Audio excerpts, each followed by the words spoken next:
Yay! I hired 10,000 assassins to achieve world peace by Reggie.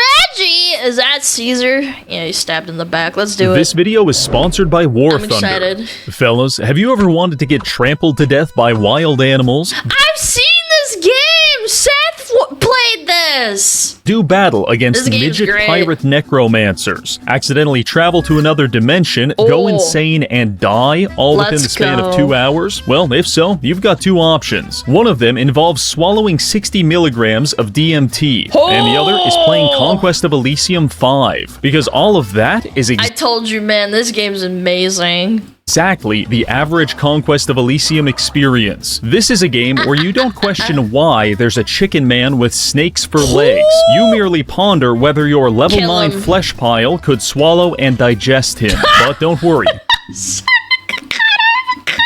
Vorphilia is not the topic of today's video. Instead, we'll be playing as the new faction, the Guildmaster. This seemingly innocuous man travels the world establishing a variety of guilds in each of the major cities to gain advantages. I install a Mage's Guild in my enemy's capital and cast a spell to steal his eyeballs. Then, using a Banker's Guild, I repossess his house and pay several assassins to stab all of his close friends. This is very fun and absolutely broken. Don't believe me? Just look at the data. This graph depicts the economic power of a dozen factions. The Guildmaster is the red line, but you can't see that because it's all the way up here. If this class was any less balanced, the spiffing Brit himself would enter a vegetative state as he achieved the world's largest erection. But that's enough talking. Let's start the game and see for ourselves. I set up a match against 10 AI with a 200% buff to their income, and after selecting a compelling name for our commander, we load into the world. That's one thing I really hate about certain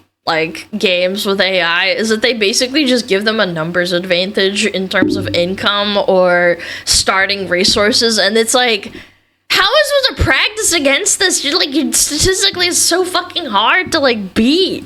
Starting off on a mostly uninhabited island is very fortunate for us, but if we want to start abusing the guild system, we're going to need to accumulate some resources. So I waste no time and begin killing the locals. These gray people are called the Independents, and I know some of them look like humans, but trust me, they're a lot closer to ants or maybe a sentient fungus. As such, they have no rights, and we will be exterminating them. After a few turns, we managed to take a couple of cities and even a silver mine to bolster our economy. Right on time, we also receive a notification that one of our enemies has been ripped apart by otherworldly horrors. Don't worry, this is not uncommon. In fact, it's actually pretty good, because the Scourge Lord is a high-level griefer.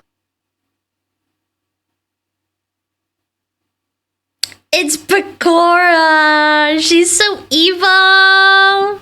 His faction mechanic revolves around erecting obelisks all over the map and turning the entire world into a giant desert. I look at a thriving metropolis and think, wow, I'd love to own that. The Scourge Lord looks at the same metropolis and thinks, what if it was a pile of sand instead? Point is, no one likes him. Rest in piss, bozo. Now that we've got a basic stream of income, I take our commander back to the island and start establishing a few guilds. For now, we're just going to stack thieves guilds because they give us a bit of money and also produce roaming gangs of brigands that can capture territory for us. But we can't control them, which means they can also wander into a random monster and die painfully. In fact, a brigand's internal struggle between being useful and dying to a swarm of bees is the ultimate exercise in personal autonomy. Additionally, we start up a couple of traders guilds. Each one of these increases our gold income by 10%. My inner capitalist is oh my god. That's that gay corn video. breathing deeply the fact that I know this is kind of disturbing, I ain't gonna hold you. and groaning at the thought of stacking 50 traders guilds. But first, we need more cities. After claiming the rest of the settlements on our island, I wait for winter to come around, at which point we cross an ice bridge into the northeast. Nice. Here, we find the Scourge Lord's abandoned citadel, along with a shitload of iron mines. Iron is a major military resource, so this is huge. We just have to kill all the slave laborers and claim the mines for ourselves. Except this one. It's guarded by a giant slime that has acid for blood. So when a soldier runs up and stabs it, he and the 12 people closest to him are promptly dissolved in a pool of caustic chemicals. So we're leaving that one alone. Not good. But before we go any further, I have to tell you about the sponsor of today's video. 4 months ago, I was the victim of a highly unusual home... Didn't they already have another leak of, like, confidential information? Am I misremembering? I'm pretty sure it was, like, last week.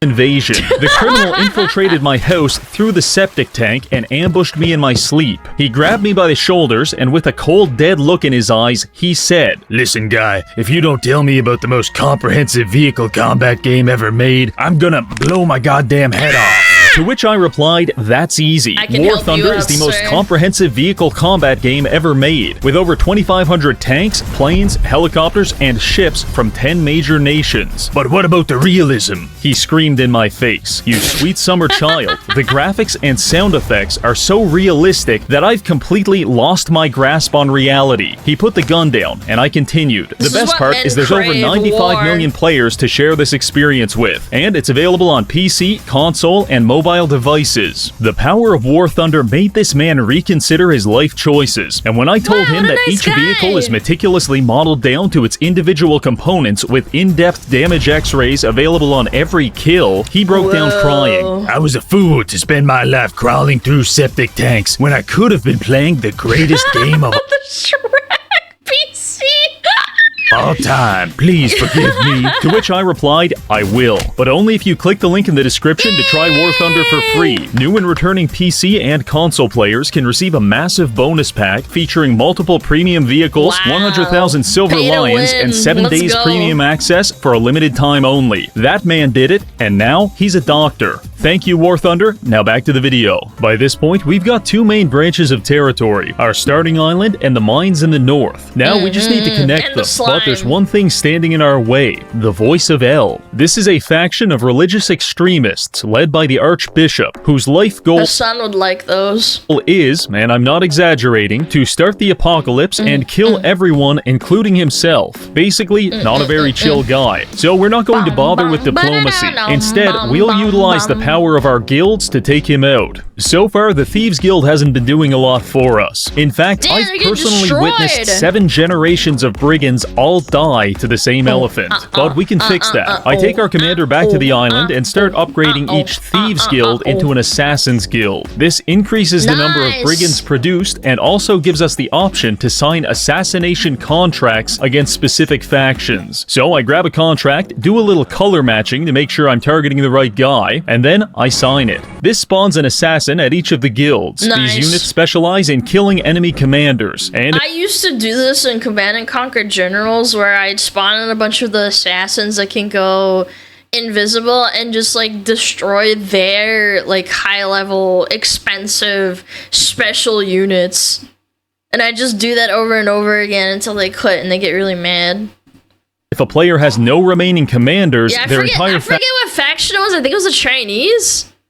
No, it was the Commandos in the American Army. Yeah, I think that was it. No, it wasn't the Chinese. Faction gets wiped out. So now you probably see the vision. Establish hundreds of assassins guilds all over the world and massage our enemies into extinction. That all sounds fine and good, but right now we've only got 3 assassins, and the first one drowned in shallow water, the second accidentally got teleported into a magical forest 700 kilometers away, and I just generally don't have a lot of confidence in the third one. So for the time being, we might need a more conventional approach. I use our new income of iron to recruit a bunch of crossbowmen, and we start heading toward the Archbishop. We close in on his capital city, but it's too well defended, so instead I capture a nearby city and start using it to recruit siege weapons. In response, the Archbishop performs a ritual to break the first heavenly seal. This summons one of the 4 horsemen of the apocalypse. Pestilence. That's a crazy response to getting a new neighbor, but we'll roll with it. Luckily, the horseman is like 200 kilometers away. However, he is heading... I learned about the 4 horsemen not from religious, what is it called? Teachings. I learned about the 4 horsemen from World of Warcraft. I know. Like, video games do good, huh?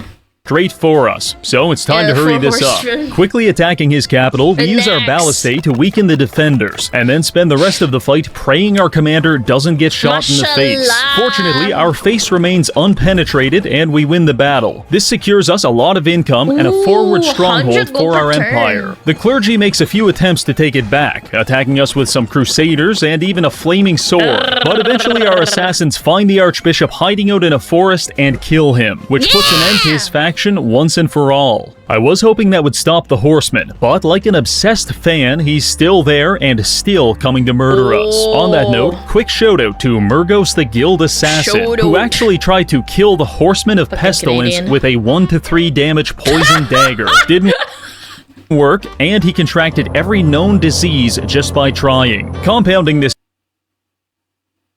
was that an effect that he added post-production, or was that actually in the game? What? And he contracted every known disease. No, that's in the game! Just by trying. Bush affected! Compounding this issue is the fact that we've just run into our next enemy to the south, the bakimono. This is a goblin faction that's deeply steeped in Japanese mythology and I hate goblins. and aesthetic. It is also Japanese mythology and aesthetic. It is also Is that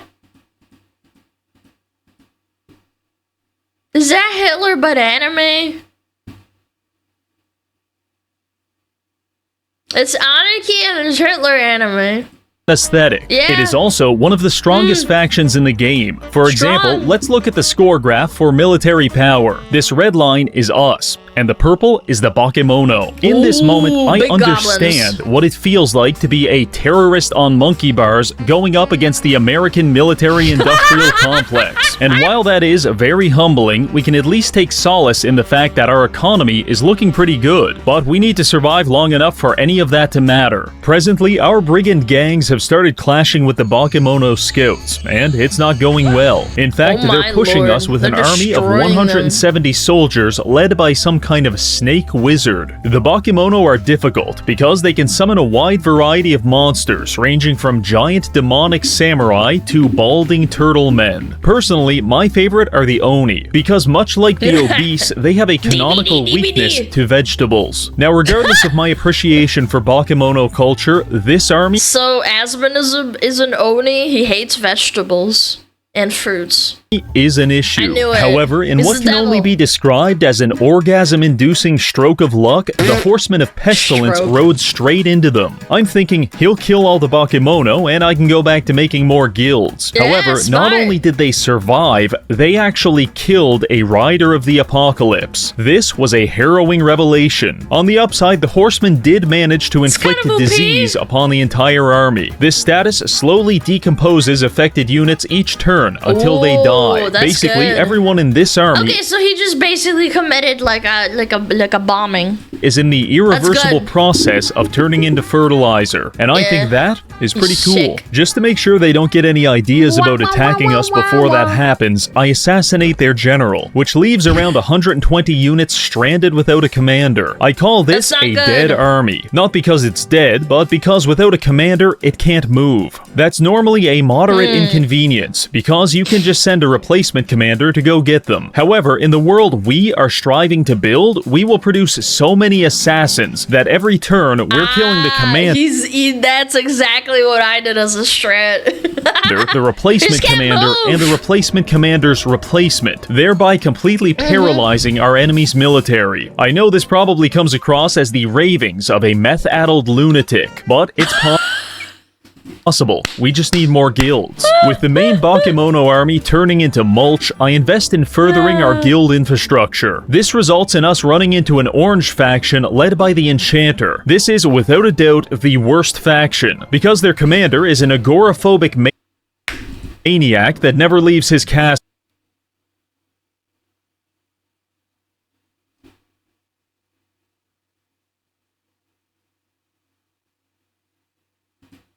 Instead, he spends all day using high-level incel magic to create an army out of inanimate objects. Oh, he's a veto bringer. This used to be a Got tree. it. That was an iron mine. Now, they're his only friends. Normally, I'd make fun of someone for being a paranoid schizophrenic, but for once, he's actually right, because we've been spamming guild contracts, and the entire countryside is swarming with invisible assassins. Luckily for the enchanter, he's too pathetic to assassinate, so I return my attention to the bakimono. I've sent a few medium-sized armies into his territory to test his defenses, and he kicked the ever-living shit out of all of them. You see, we're at a major disadvantage, because he has real magic, whereas we just have vague ideas about capitalism. I have concepts of a plan. Point is, if we want to win this war, we're going to need a plan. So here it is. Step 1. We infiltrate bakimono territory with a guild master and start establishing thieves guilds behind enemy lines. This will severely damage their economy, and the brigands produced will destabilize their borders. Basically, we're doing sleeper cells. Step 2. We invest hundreds of gold into a massive... This is what America does to other countries every decade.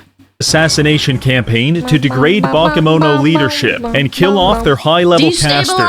Trust me, it's a lot easier to deal with 300 shitty goblins than 30 magical demons. Step 3. We capture a forward operating base and begin recruiting dozens of catapults. Then we establish an alchemist's guild, which allows us to modify the catapults to fire giant casks of napalm. Step 4. We take our new siege army south and start mercilessly cooking every bakimono settlement we can find. The trick here is that we can only use siege weapons against fortified settlements. So step 5 is to lure the bakimono into taking castles from us. Then we show up next turn with the siege army and go scorched earth. Oh wow, bakimono, you captured my guard tower. How will I ever recover? Oh, no. Now stand still while I burn off all of your skin.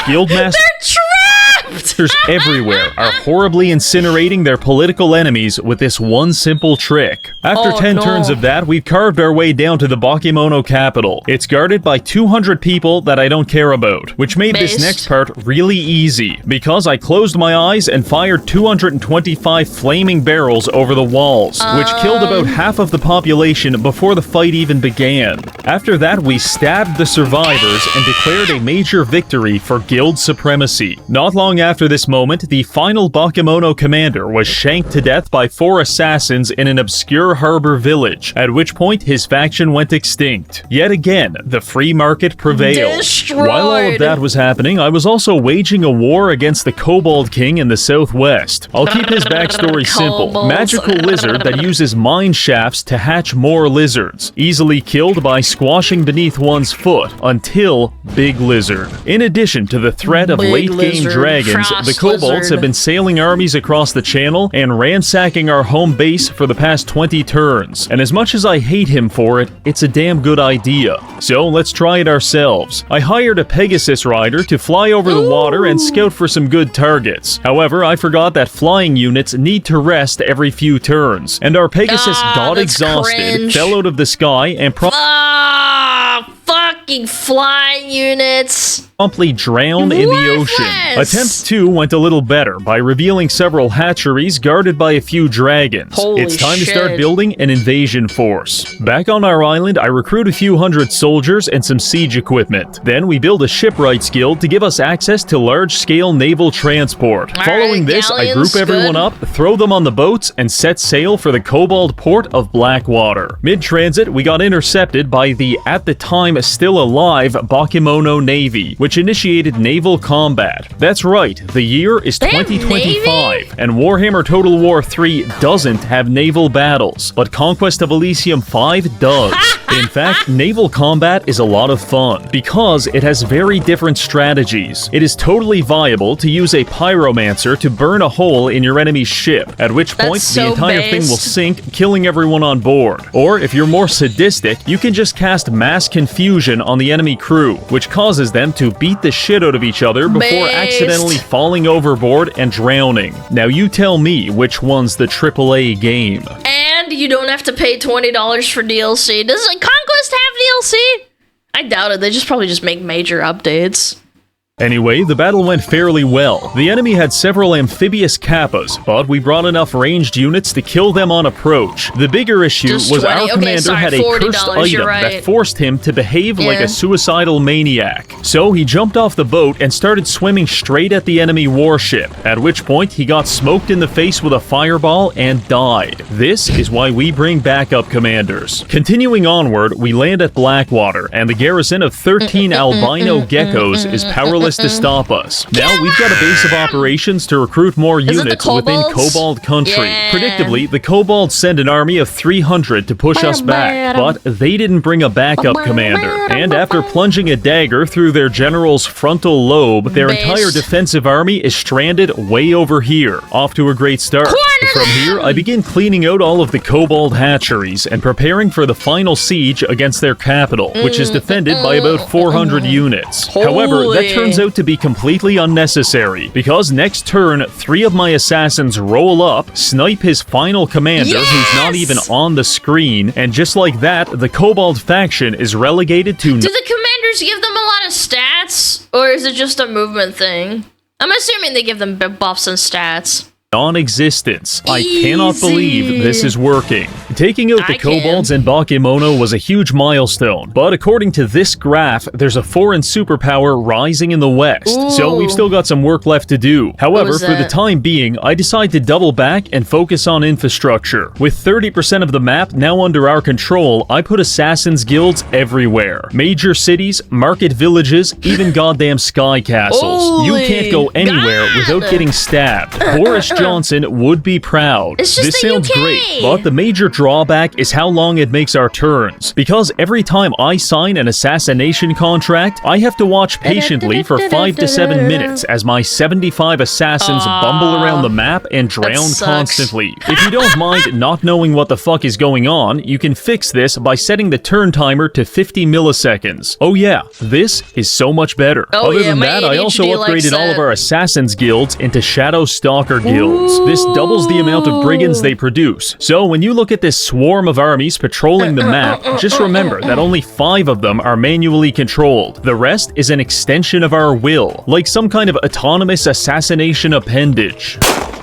Additionally, I went to the Alchemy Guild and recruited about a dozen alchemists. Then I hyperinflated the global currency by spamming Greater Alchemical Conversion 500 times. This converts 1 iron to 7 gold, and with 12 alchemists, that's an extra 84 gold per cast, which we then use to buy 84 iron, and the cycle continues. Also, I've been trying really hard to ignore the enchanter, because I feel a certain respect toward his antisocial tendencies.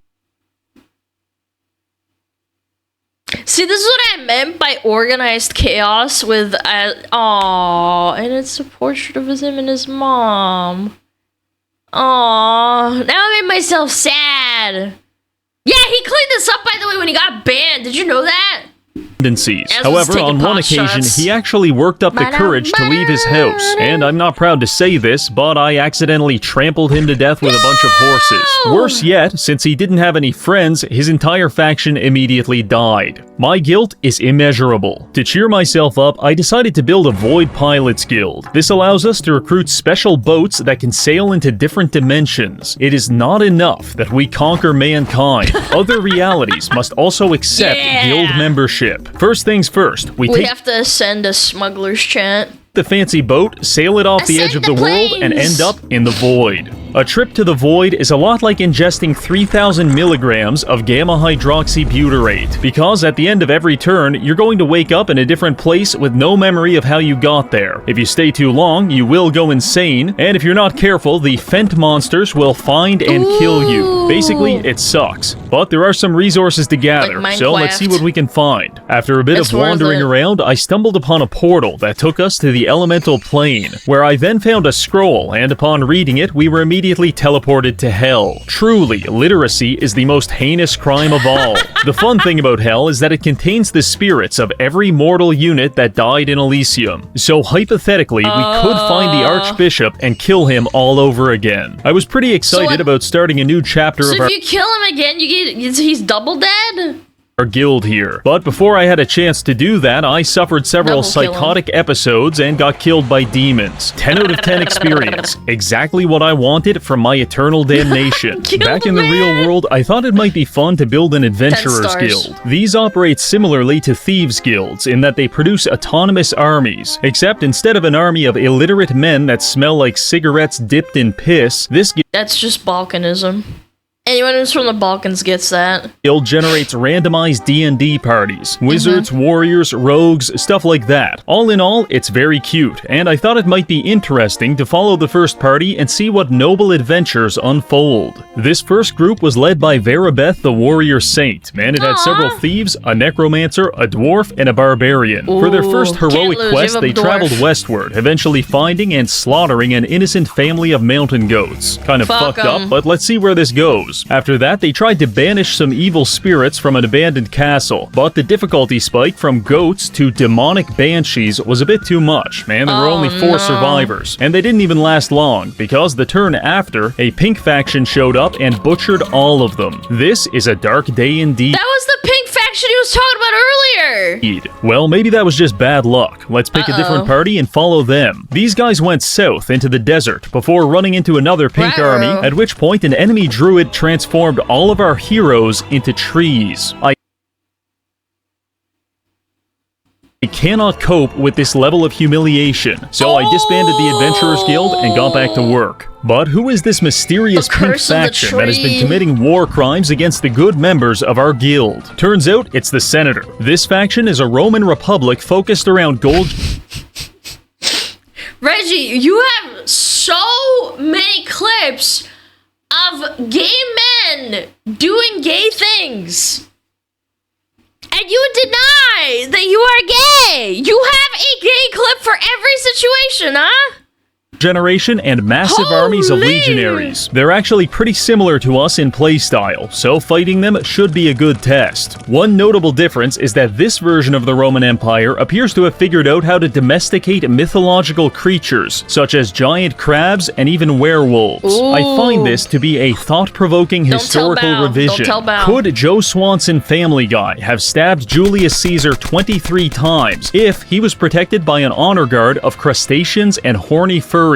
Historians may never know, but we're going to find out if our assassins can, because you better believe I'm signing 75 contracts against the Senator every turn. With a contract killer occupying about 50% of the squares on the map, it has never been more dangerous to be alive. We're killing everyone. Political enemies... Look, statistically speaking, if it says it has a 1% chance and you just throw 100 assassins at him, it should work, right? Random animals, doesn't matter. If you've got a pulse, we've got a problem. Speaking of problems, the Senator is pushing us from the west with several armies. Naturally, we kill the commanders, but then he rolls up with a new army, combines it with the old ones, and keeps pushing. We kill the new commanders too, but he's replacing them really fast. And this results in him snowballing dozens of armies into one mega death stack of nearly 1,000 pissed off Romans, which I don't even think we can fight at this point. I have some ideas though. Currently, we have a few mages, but their most powerful spell is Animate Shrubbery, which in the face of the entire Roman Empire isn't going to cut it. So I started investing in several mages guilds to attract higher quality wizards. We just need to wait for them to arrive. Unfortunately, time is at a bit of a premium, because the big pink dick of the Senate has finally pushed past our assassins, and it's attacking us at this tower. Against upwards of 600 enemies, I'm not expecting much from this garrison, but they actually operate at 900 IQ for this entire fight, because the archers mow down the advancing Romans while the sorceress casts mass confusion spells to delay them. Eventually, they break down the tower gate, but we spam summon skeletons to block the doorway and maximize the uptime on our crossbows. All in all, we lost, but this was that's a good fight though. Huge proof of concept for magic as the answer to the Roman question. Over time, I was able to recruit a few level 2 and 3 wizards, which can easily wipe out entire armies depending on their spells. This was nice, but we can go even further. You see, right now the Senator is engaging us in 5 to 10 mid-sized skirmishes every turn. We're fighting them on land, at sea, and if they decide to invade the cosmic plains of nothingness, I'm ready to fight them there too. Honestly, we're pretty evenly matched, but the issue is we're being too defensive. However, I have a plan to fix that using teleportation. Thanks to our maxed out mages guilds, we can now create arcane portals in our major cities to allow for fast travel. So we put one portal down in the desert, surrounded by 5 different recruitment centers. Then we managed to get another portal at this stronghold deep in Roman territory. Now we can recruit 50 units a turn and teleport them straight into the heart of the Roman Empire. I'm not convinced we can kill the all portals lead to Rome, chat. Senator with this alone,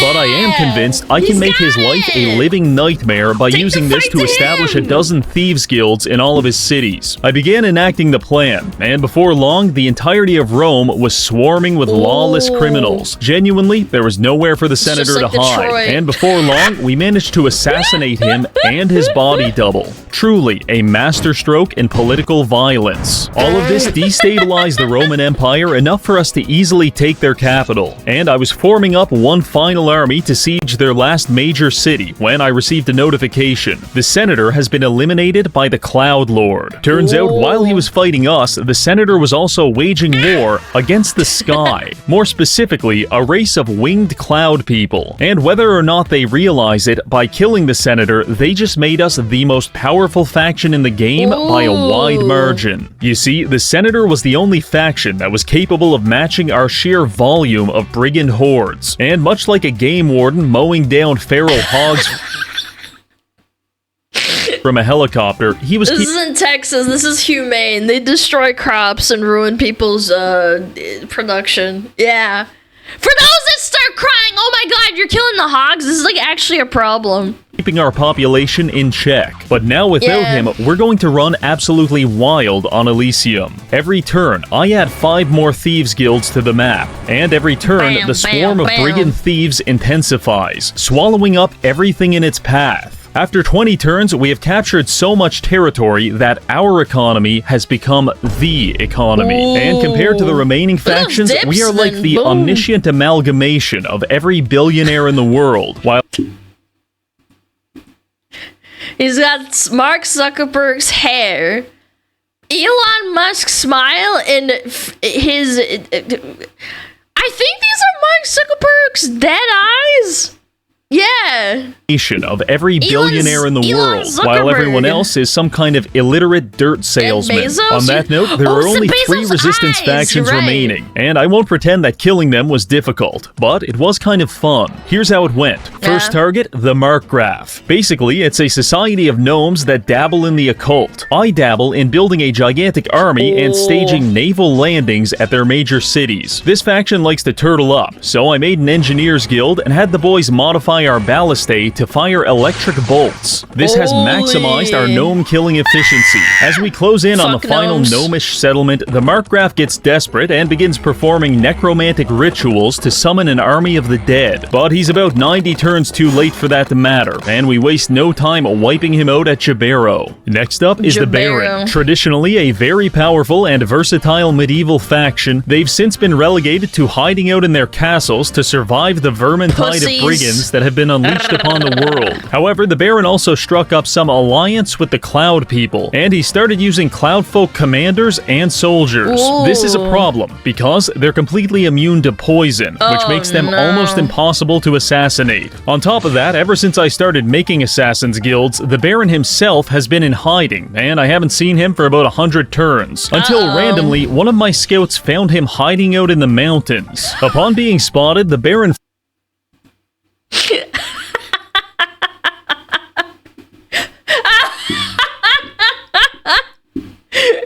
yeah, it's Saddam Hussein's hideout. Upon being spotted, the Baron fled into a nearby city, but we followed him. And while his armor can deflect crossbow bolts, it cannot deflect a full-blast ballista to the face. This is the fantasy equivalent of executing your political enemies with an anti-aircraft gun. After that, we just had to manually clean up a few Cloud Soldier armies and then capture his final castle. Final target, the Cloud Lord. This guy was the hardest of the three because he has decent magic, good mobility, and I don't know what any of his spells do. For example, this castle is protected with a rainbow wall. I have no idea what that means. So I sacrificed 120 men to find out. Contrary to popular belief, the rainbow wall doesn't turn your soldiers bisexual. It just kills them. And we just killed all of the Cloud people over the next 20 turns, slowly and painfully wearing all of their armies down and picking off their castles. Random side note here, but while I was traveling through the sky, I came across a sub-faction of potential neo-Nazis, a group of Aryan whites living in the heavens.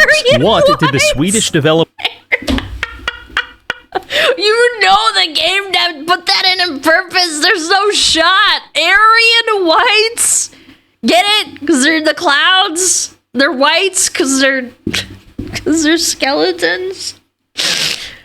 Mean by this. We may never know, but I do know that after 15 turns of assassinations, the Cloud Lord has only one commander left, and he's currently being pelted to death with rocks by this group of unwashed sodomites. How dignified. With his death, the final enemy faction is destroyed, and we have achieved total guild supremacy. Now we can take a look at the score graphs and observe the absolutely ridiculous growth of our military power over time. And also, check out the economy. By the time we killed the senator, our economy was approximately 36 times larger than his, and at least 100 times larger than everyone else's. It feels good to play such a perfectly balanced class with no exploits whatsoever. Well, that's going to be it for this video. We've utilized thousands of thieves and murderers to slowly and then all at once take control of the world. I want to give a warm thanks to the many members of the Assassin's Guild, generously stabbing and murdering my political enemies. And finally, thank you for watching. And before you go, don't forget to turn your life around by trying War Thunder for free on PC, console, and mobile devices. Use my link below to get all this free stuff. That's all we got for now.